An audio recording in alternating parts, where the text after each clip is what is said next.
Good day to you guys. In this video, we are going to see about the poem Our Casuarina Tree by Toru Dutt. Let us see about the poet.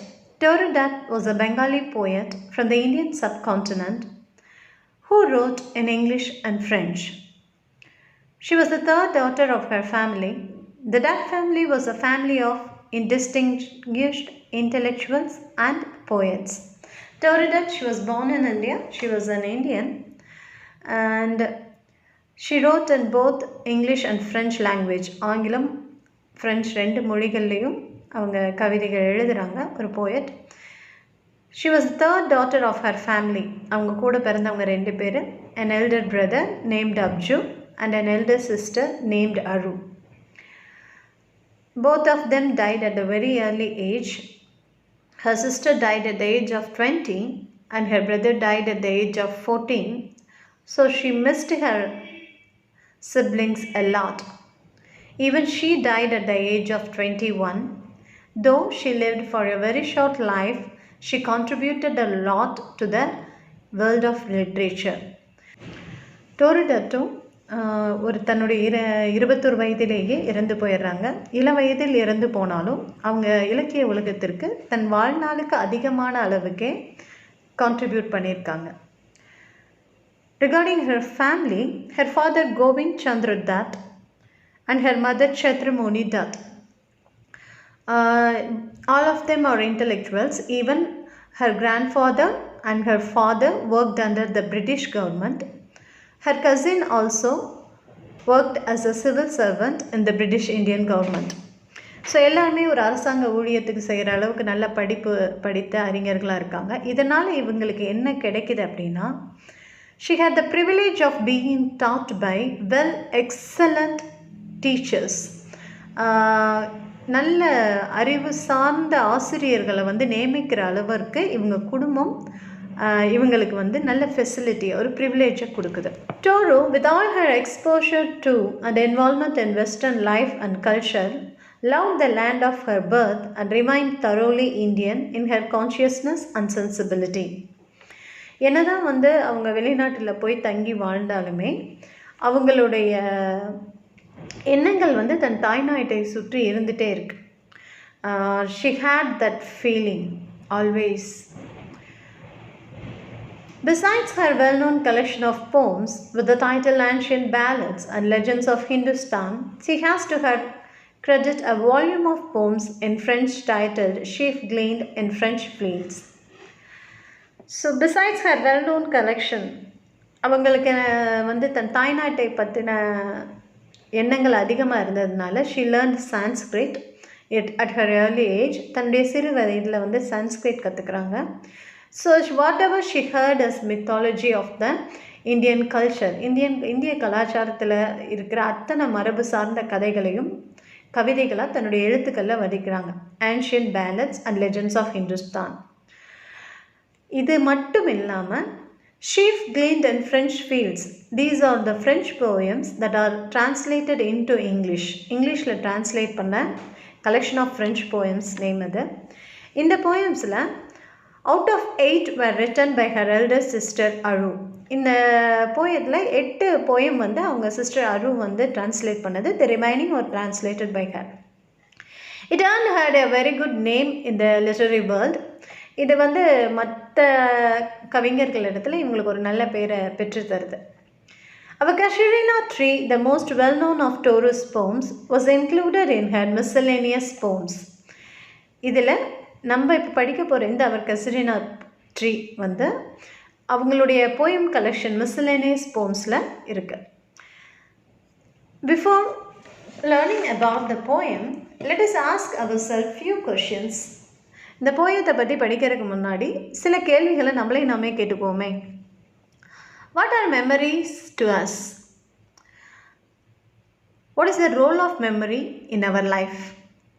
நினைவுகள் நம்மளை பொறுத்த வரைக்கும் என்ன, நம்மளுடைய வாழ்க்கையில் இந்த நினைவுகள் எந்த அளவுக்கு ஒரு பங்கு வகிக்குது அப்படின்னு யோசித்தோம்னா, we tend to keep our painful memories a lot instead of keeping our happy memories. நம்மளுடைய நினைவுகளை நம்ம கடந்து போய் பார்த்தோம்னா காயப்பட்ட நினைவுகளை ரொம்ப அதிகமாக நினச்சிக்கிட்டே இருப்போம். சந்தோஷமான நினைவுகள் வந்து ரொம்ப கொஞ்சமாக தான் இருக்கும். We don't know why. Maybe human nature is like that. நமக்கு ஏன் தெரியாது, மனிதனுடைய இயல்பே அதுவாக இருக்கலாம்.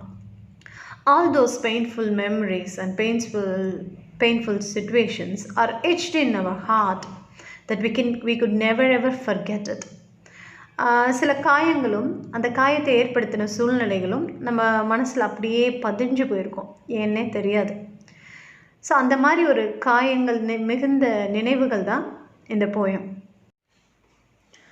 Like a huge python winding round and round, the rugged trunk indented deep with scars, up to its very summit near the stars, a creeper climbs, in whose embraces bound no other tree could live.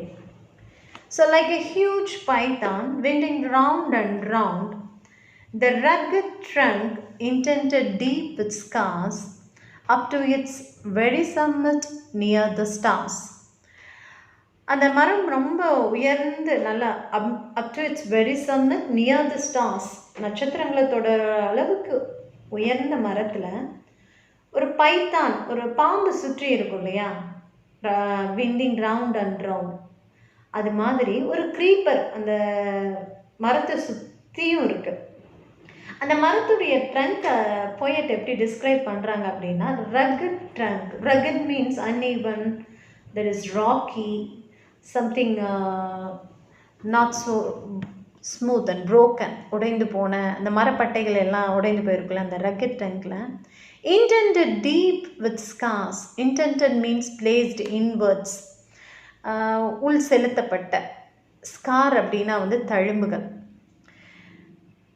அந்த மரத்தை சுற்றி அந்த தழும்புகள் இருக்குது, அதாவது அந்த காயம்பட்ட தழும்புகள்னு சொல்லுவாங்களே, அந்த மாதிரி இந்த இடத்துல வந்து அந்த மரத்தை சுற்றி அந்த பட்டைகளில் இடையில வந்து செதுக்கப்பட்டிருக்கும் இல்லையா, ஒரு மாதிரி உடஞ்சி போயிருக்கும் அந்த மாதிரி. க்ரீப்பர் கிளைம்ஸ், ஒரு க்ரீப்பர் கிளைம் பண்ணி இருக்கிறதுனால, அந்த பைத்தான் மாதிரி இருக்கிறதுனால, in whose embraces bound no other tree could live. இந்த மாதிரி ஒரு க்ரீப்பர் படர்ந்தது அப்படின்னா, க்ரீப்பர்னால் அந்த மரத்தை சுற்றி இருக்கிற கொடி. அந்த கொடி வந்து என்ன செய்யும்னா, most probably it would get the nutritions from the tree. அந்த ட்ரீலேருந்து தான் அந்த நியூட்ரிஷன் மொத்தத்தையும் எடுத்துக்கும். இதனால் அந்த நியூட்ரிஷனை எடுத்துக்கிறதுனால அந்த மரம் ரொம்ப நாளைக்கு வாழாது, சீக்கிரம் வந்து இறந்து போயிடும். No other tree could live அப்படின்னா வேறு எந்த மரத்தினாலையும் இருக்க முடியாது. But the casuarina tree survives. So let us connect it with her memories. இதை அவங்க மெமரியோட பொருத்தி பார்த்தோம்னா, the memories are like that tree, but the pain in that is the creeper. அந்த நினைவுகள் வந்து அந்த மரத்தோட ஒப்பிட்டா, அந்த நினைவுகளுடைய வலிகள் வந்து நம்ம எதனோட ஒப்பிடலான்னா அந்த க்ரீப்பர் கூட. அந்த வலியினாலேயே அந்த நினைவுகள் வந்து ஆக்சுவலாக மறந்து போயிருக்கணும். அதை நினச்சாவே எனக்கு வலிக்குது அப்படின்னா நான் அந்த நினைவுகளை மறந்துருக்கணும். ஆனால் அந்த அத்தனை தழும்புகளையும் தாண்டி, அத்தனை வலிகளையும் தாண்டி என்னால் இன்னமும் அந்த நினைவுகளை வந்து நினச்சிட்டே இருக்க முடியுது. Like the casuarina tree stands, her memories stay there irrespective of the pain she had because of that thoughts and memories. இந்த நினைவுகள் தரும் வலியை தாண்டியும் அவங்களுக்கு வந்து அந்த சைல்ட்ஹுட் மெமரிஸ் வந்து அப்படியே அந்த casuarina tree மாதிரி நிலச்சி நிற்குது. But gallantly the giant wears scarf and flowers are hung in crimson clusters all the boughs among, whereon all day are gathered bird and bee. Now it gives you the appearance of the tree. அந்த ட்ரீனுடைய அப்பியரன்ஸை கண்ணு முன்னாடி கொண்டு வராங்க author, poet. Gallantly, very bravely it stands. ரொம்ப தைரியமாக இத்தனை க்ரீப்பர்ஸையும் தாண்டி அந்த மரம் நிற்குது. It looks like a giant, ஒரு பெரிய அரக்கை, நல்ல உயரமான ஒரு அரக்கை மாதிரி, ஒரு ஜெயிண்ட் மாதிரி அது நிற்குது.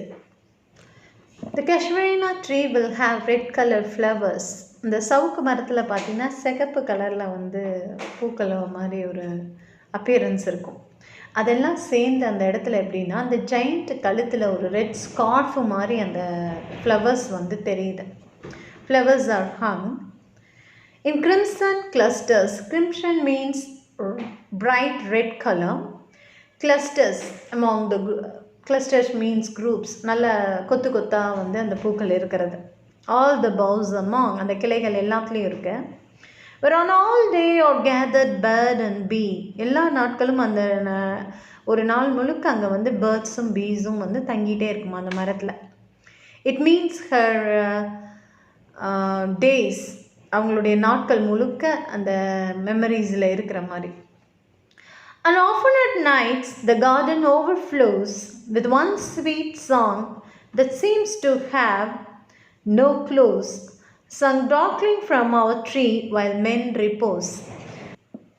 The garden referred here was the garden that was in her house in Bengal. அவங்க வீட்டில் இருந்த அந்த கார்டன் தான் இங்கே ரெஃபர் பண்ணுறாங்க. அந்த கார்டனில் at nights when men repose, that when men is at rest, அந்த இரவு நேரம் தொடங்கும்போது எல்லா மனிதர்களும் ஓய்வெடுக்கும்போது there was a nice song that could be heard because of nature's sounds. இயற்கையோடைய அந்த சத்தத்தில் ஒரு அழகான பாடல் மாதிரி ஒலிக்குமா. அந்த பாடல் வந்து எல்லா பக்கமும் மனுஷன் நிசப்தமாக இருக்கும்போது, சத்தமே இல்லாமல் இருக்கும்போது அந்த இயற்கையோட அந்த இரவு பாடல் வந்து தொடங்குமா. It overflows and she compares it to be sweet. அது ரொம்ப இனிமையானதாக இருக்குமா. If it is related with her memories, not every time you will fall in to your memory. எப்போவுமே வந்து நீ உன்னுடைய அந்த நினைவுகளில் ஆழ மாட்ட. எப்போ வந்து உனக்கு நினைவுகள் வரும் அப்படின்னா, when you think no one was there to hold you, when you think you are alone in your world, at once you will fall into your memories. உன்னை எப்பொழுதும் யாராவது சூழ்ந்து இருக்கும் போதெல்லாம் வந்து இந்த நினைவுகளுக்குள்ளே நீ போக மாட்டேன். எப்போயாவது தனிமையில் இருக்கும்போது, வாழ்க்கையில் நமக்கு யாருமே இல்லை அப்படின்னு எல்லாம் ஒரு தனிமையோடு சூழ்ந்து இருக்கும்போது மட்டும்தான் அந்த நினைவுகள் மேலே விழ முடியும். இவங்களும் அதே மாதிரி தான். இவங்க 2 சிப்ளிங்ஸ், அவங்களுடைய 2 பேர், அண்ணனையும் அக்கா எல்லாத்தையும் இழந்துடுறாங்க. அந்த தனிமையில் இருக்கும்போது தான் அவங்களுக்கு இந்த பாடல், இந்த எப்படி இரவு பாடல் வந்து மனிதன் நிசப்தமாக இருக்கும்போது கேட்கப்படுதோ அதே மாதிரி அவங்க தனிமையில் இருக்கும்போது தான் அந்த நினைவுகளுடைய பாடல் அவங்க காதில் கேட்க ஆரம்பிக்கிறது. Now the poetic device in the first stanza, like a huge python, you know it, like is there, so it is simile. The next one, the giant wears the scarf. Now the tree is compared to a giant. Here it is personified, personification. Now let us see the second stanza. When first my casement is wide open thrown at dawn, my eyes delighted on its rest. Sometimes, and most in winter, on its crest a grey baboon sits statue-like alone, watching the sunrise, while on lower boughs his puny offspring leap about and play. Now it goes to the memory during the winter time, while she was staying at her house, looking out the window at her home. அந்த கார்டனில் அவங்க பார்க்குற அந்த casuarina tree எப்படி இருக்குங்கிறத description பண்ணுறாங்க. Let us see it through her eyes. அவங்க கண்களில் விரிஞ்ச அந்த உருவங்களை வந்து நம்ம யோசிச்சு பார்ப்போமே. when first my casement is wide open, ஒரு casement means a window which looks like a door. ஒரு கதவு அளவுக்கு பெரிய விண்டோ தான் அந்த casement அப்படிங்கிறது. நான் அந்த கேஸ்மெண்ட்டை திறந்து அந்த வைட் ஓப்பனாக வச்சு அட் டான், ஒரு சூரிய உதயத்தின் போது நான் அதை பார்த்தேன் அப்படின்னா, my ice delighted on it's rest. நான் அதை பார்க்கும்போதே எனக்கு சந்தோஷம் வரும். Sometimes and most in winter, சில சமயம் வந்து வின்டரில் நல்ல பனிக்காலத்தில் ஆன் இஸ் ரெஸ்ட், அதில் அந்த மரத்தின் மேலே ஒரு பப்பூன் மீன்ஸ் அ மங்கி, ஒரு குரங்கு உட்காந்துருக்கும். It looks like a statue, ஒரு சிலை மாதிரி அது உட்காந்துருக்கும், சிட்டிங் அலோன், வாட்சிங் த சன்ரைஸ். அது வந்து சன்ரைஸை பார்த்துட்ருக்குமா அந்த குரங்கு. while on lower boughs, கீழே இருக்கிற boughs இருக்கு இல்லையா அந்த கிளைகளில், his puny offspring, puny means very small, offspringனா அதனுடைய குட்டி, his puny offspring leap about and play, அங்கே இங்கேயும் தாவி குதிச்சுட்டு இருக்குமா. குரங்கு ஒரு இடத்துல இருக்கு, அந்த குரங்கு குட்டி பார்த்தீங்கன்னா சேட்டை பண்ணிகிட்டே இருக்கும் இல்லையா, அந்த மாதிரி அந்த பக்கம் இந்த பக்கமும் ஆடிட்டே இருக்குமா. And far and near kokilas hailed the day, unto their pastures went our sleepy cows. So far and near, அந்த மரத்துக்கு அந்த பக்கமும் பக்கத்துலேயும் வந்து Kokila's, Kokila is a bird, ஒரு பறவை, you can see it in the video.